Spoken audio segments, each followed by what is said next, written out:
Salut les épicurieuses et les épicurieux. En 2026, si tout se passe comme prévu, l'homme devrait à nouveau marcher sur la Lune. Ça fait très longtemps que ça n'est plus arrivé. La dernière fois, c'était en 1972. La prochaine mission s'inscrit dans le cadre d'un vaste programme destiné à assurer une présence humaine permanente sur la Lune. Mais pour vivre sur la Lune, nous avons besoin d'air, d'eau, de nourriture.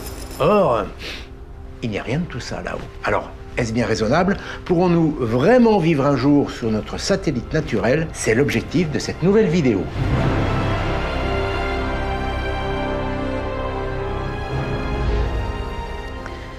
Ce visage vous dit sûrement quelque chose. En tout cas, son nom parle à tout le monde. Neil Armstrong. Il est entré dans l'histoire en devenant le premier homme à marcher sur la Lune. C'était le 21 juillet 1969. Je m'en souviens. En revanche, celui-ci est beaucoup moins connu. Et si je vous dis son nom, il y a peu de chances que ça vous parle. Eugène Cernan. Et pourtant, lui aussi a marché sur la Lune. C'est même le dernier à l'avoir fait, le 14 décembre 1972, lors de la mission Apollo 17. Si tout se déroule comme prévu, la NASA, en collaboration avec la société SpaceX d'Elon Musk, nous promet la Lune pour 2026. Déjà, il y a eu la mission Artemis 1. Fin 2022, un vaisseau a été lancé en direction de la Lune. Après avoir orbité autour de notre satellite naturel, il est revenu sur Terre. Lors de cette mission, le vaisseau était occupé par des mannequins. Prochaine étape, Artemis 2. Cette fois, il est prévu de mettre en orbite des humains autour de notre satellite. Ce voyage est programmé pour septembre 2025 à bord d'un vaisseau spatial baptisé Orion. Il est capable d'accueillir 4 passagers et pour la première fois, une femme fera partie d'un équipage voyageant vers la Lune. L'année suivante, en décembre 2026, Artemis 3 devrait déposer des astronautes sur le pôle sud de la Lune. Leur séjour durera 6 jours, contre 3 pour les missions Apollo. Contrairement à ce que l'on pense, l'objectif de ce programme n'est pas uniquement d'explorer notre satellite naturel, mais de l'utiliser comme tremplin pour envoyer des missions habitées sur Mars d'ici 2040 ou 2050. Les Américains entendent établir un camp de base sur et autour de la Lune avant d'envoyer les premiers hommes sur la planète rouge. L'idée, en fait, c'est de partir depuis la Lune, car il est plus simple d'échapper à la gravité lunaire qu'à la gravité terrestre. Il faudra donc embarquer moins de carburant, ce qui permettra d'alléger l'engin. La Lune constitue par ailleurs un excellent terrain d'entraînement pour tester nos capacités à vivre dans l'espace sur de longues périodes. Je rappelle qu'une mission sur Mars, voyage aller et retour compris, devrait durer près de 2 ans. Mais bon, ça ne va pas être simple de vivre sur la Lune. L'air d'abord. Vous le savez, la Terre possède une atmosphère, une fine pellicule d'air indispensable à la vie. C'est elle qui nous permet de respirer. Sur la Lune, il n'y en a pas. Pour les occupants de la Station spatiale internationale, la question a été résolue. L'air qu'ils respirent est régulièrement acheminé dans des réservoirs transportés par des vaisseaux cargo. Mais la Lune, c'est pas l'ISS. Notre satellite naturel se trouve dans le pire des cas à 384 400 km de la Terre. L'ISS n'est qu'à 400 km. Alors vous vous doutez bien qu'à cette distance, il sera impossible d'envoyer des vaisseaux tous les 4 matins pour ravitailler en air plusieurs dizaines de personnes. Bon bah alors c'est dead.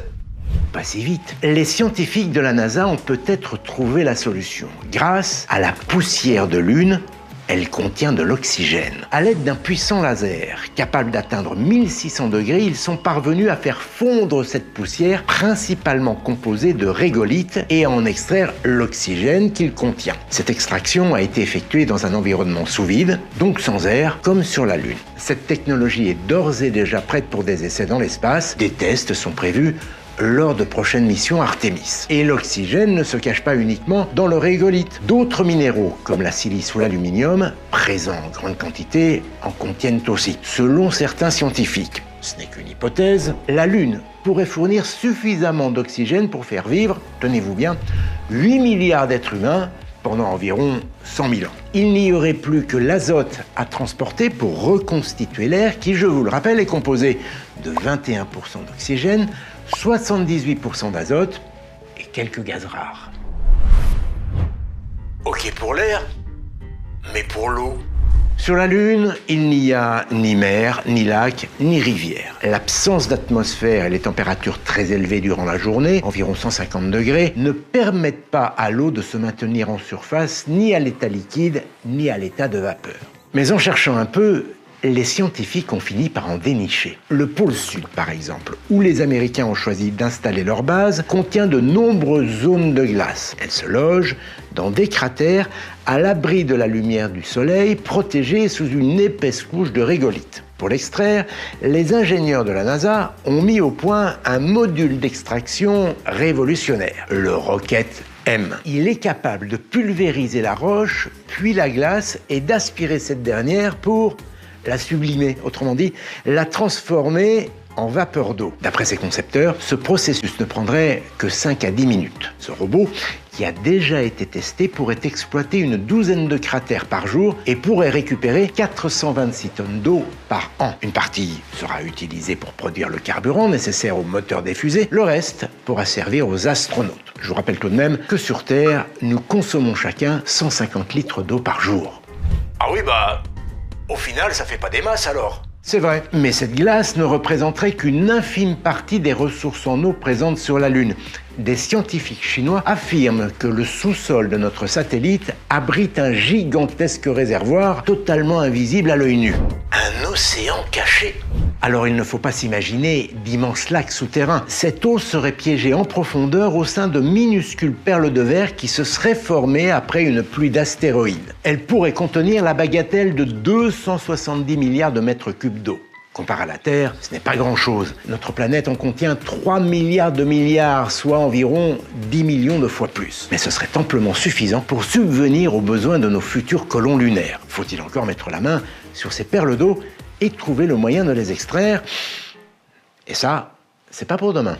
Bon alors, on a coché la case R, la case O, il en reste une, manger. Il y a quelques mois, des scientifiques américains ont réussi une première mondiale. Ils ont créé un sol dont les propriétés sont similaires à celles de la poussière de lune, le fameux régolithe dont on a parlé il y a quelques instants. Puis, ils y ont planté des graines de pois chiches. Au bout de quelques jours, certaines graines ont commencé à germer. Et une partie d'entre elles est même arrivée à maturité. Il est donc théoriquement possible de faire pousser des légumes, en l'occurrence des pois chiches, sur le sol lunaire, même s'il est pauvre en nutriments. Et pourquoi pas les passer ensuite au mixeur et en faire un délicieux houmous. Ce qui est sûr, en tout cas, c'est que pour survivre sur la Lune, les futurs colons n'auront pas le choix. Ils vont devoir se transformer en agriculteurs.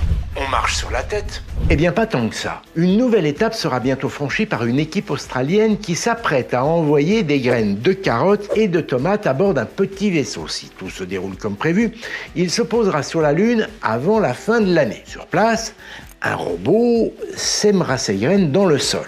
Elles seront cultivées sous serre pour être protégées des températures extrêmes qui règnent sur notre satellite. Si l'expérience est un succès, nul doute, une fois encore, ce sera un bond géant pour l'humanité.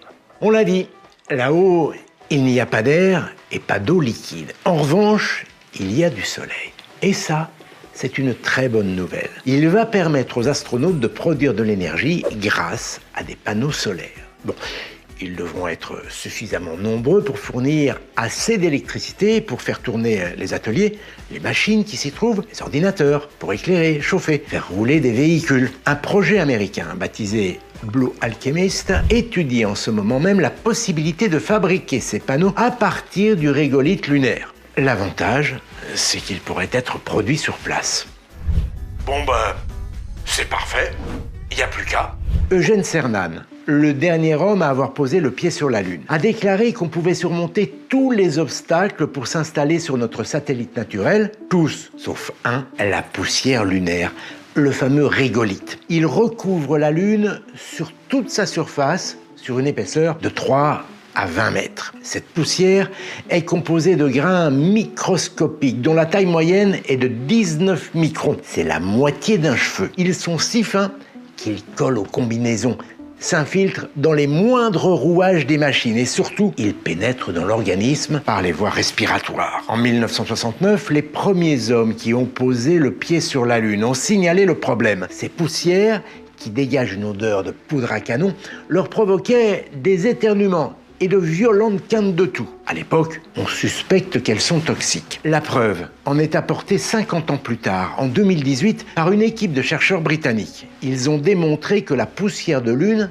qui est abrasive, est potentiellement dangereuse pour la santé. Selon eux, respirer des particules de poussière lunaire serait aussi néfaste pour les bronches que travailler dans une mine de charbon sans protection. La NASA, en collaboration avec des entreprises privées, travaille donc sur de nouvelles combinaisons spatiales qui empêcheraient les particules de s'infiltrer, mais pour l'heure, personne n'a encore trouvé la solution miracle à ce problème, comme quoi, quand un grain de poussière vient se glisser dans les rouages...